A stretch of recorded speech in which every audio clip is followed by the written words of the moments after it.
Yes? It's me. I told you to only call this number if it's an emergency situation or a life-threatening deal. Kung mangungutang ka lang, I don't have money for that. Magpapakasala kami ni Mikoy. Oh. Uh-huh. It definitely is a life-threatening deal. It's an emergency, yes. This is a death sentence, Kara. Donatello, stop it. Okay, I'm just officially inviting you. Kasi I want you to come. For what? To see a stupid and ugly husband to me? Pwede ba? Nakakahiya kasi. Wala man lang uupo sa side ng bride. Paano pag magtawag yung photographer? Friends and family of the bride, please. Tapos wala man lang pupunta para magpa-picture. Kahit isa. So kill that photographer and make it a painful death. Yes. Pupunta ka ba o hindi? You know, Kiara, when we were young, I always told you to make friends. But you kept killing them. Ayun tuloy. You have no one to invite in your wedding. Matigas masyado ang ulo mo. Only if you just listen to me. Pupunta ka ba o hindi? I'll think about it. I'm not sure. I have a painting job. I have to finish this masterpiece. Alam mo, di naman ako masyado umasa eh. I'm so stupid. Tinry pa kitang i-invite. Kung ayaw mo, edi wag mo. Okay. Bye.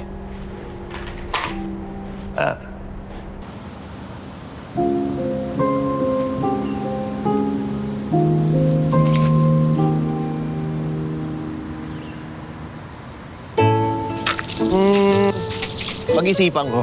Naku, alam ko na yan. Kuya, sige na. Share naman tayo sa kikitain eh. Wala naman sa kikitain yun eh. Siyempre, kailangan din pumayag ng Kiara na ilalive sabi yung kasal namin. Tsaka, di ba medyo weird yun? Eh, siyempre, simpleng tao lang naman kami ni Kiara eh. Tapos ilalive stream yung kasal namin. Di ba? Alam mo, Kuya Mikoy, maraming advantages yan. Unang-una, di naman lahat imbitado sa kasal nyo. Pangalawa, di rin naman lahat makakapunta. Hindi mas maganda may live stream para may mga may kikisalo sa mga special na date nyo. Di ba? Oo. Ano mo, may punto ka naman eh. Di ba? Pero kasi, medyo delikado kasi yung sitwasyon namin eh. Ano mo naman kami ni Kiara kahit papaano hanggat kaya. Gusto namin low profile lang kami. Kasi alam mo na, baka may mga bashers kami dyan. Bashers?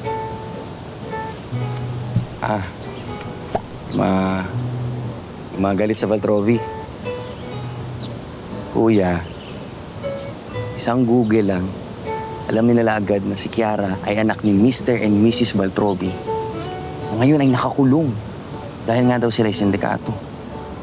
At maraming nakakaalam online na may kinalaman siya sa business ng mga magulang. At dapat nakakulong din daw siya. At ito pa, Kuya. Parte din siya ng mga conspiracy theories online na para daw pinagtatakpan at tinatago ng gobyerno yung mga totoong pangyayari. Ha? Talaga? Yun ang sinasabi ng mga netizens sa kanya? Hindi lang yun. Madami pa. May mga nagko-comment nga sa mga vlogs ko eh. Pag nakikita kayo at ikaw daw, Kuya Mikoy, ikaw. Ikaw ang nakakaalam kung saan nakatago ang mga Yamashita treasures. Ha? Yamashita Treasure? Oh. Bakit ako? Tsaka, nakakakilala pa pala kay Yamashita. At alam din nila na isa kang vampira. Ha? Vampire? What happened?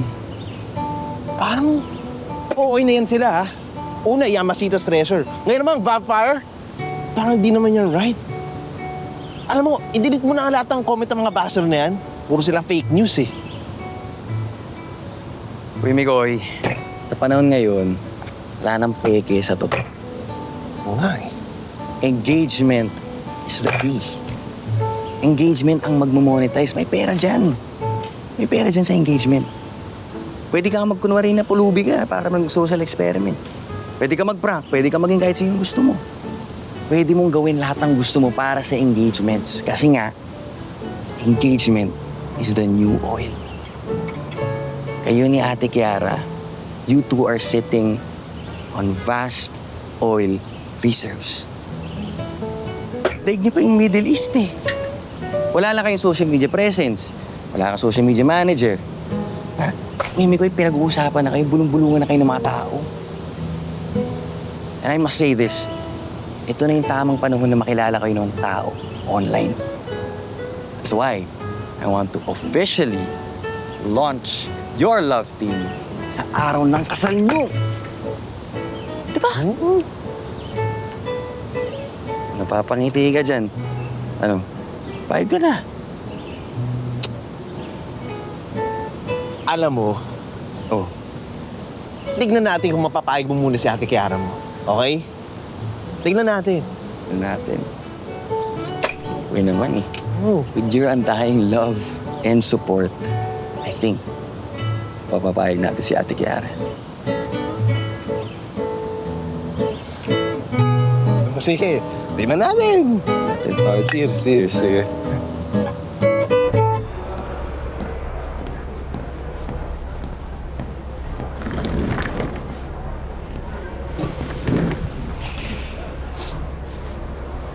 Kamusta, Bok?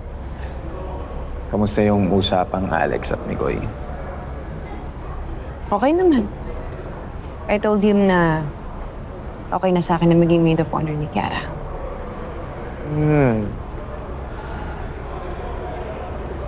Naging maid of honor ka na ba? Okay.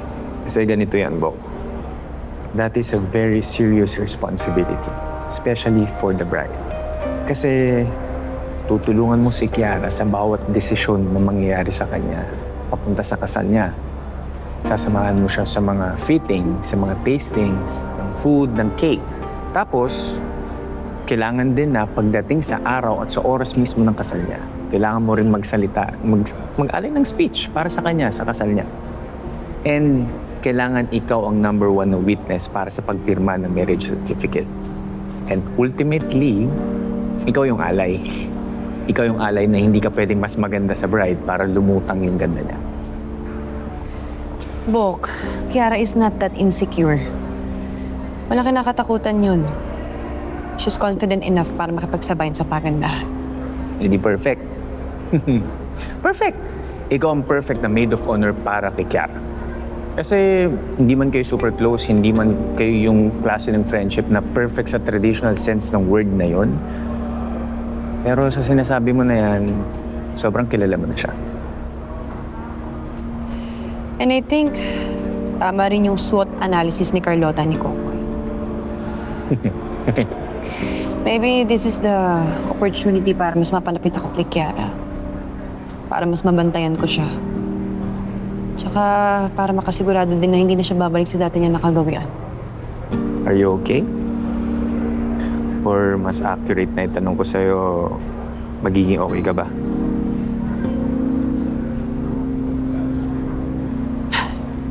Oo naman, Bok. Ako pa ba? Ako ba? Wala kang dapat ipag-alala.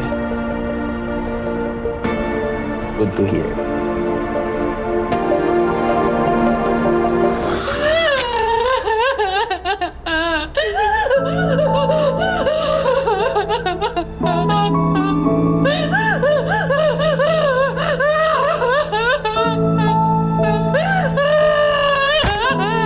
Kaya mo yan! Kaya mo yan!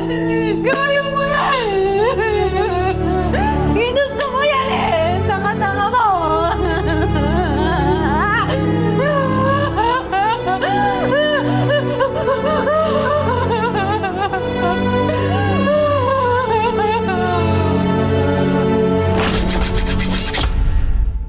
Mas lumalalim ang sikreto sa bawat episode.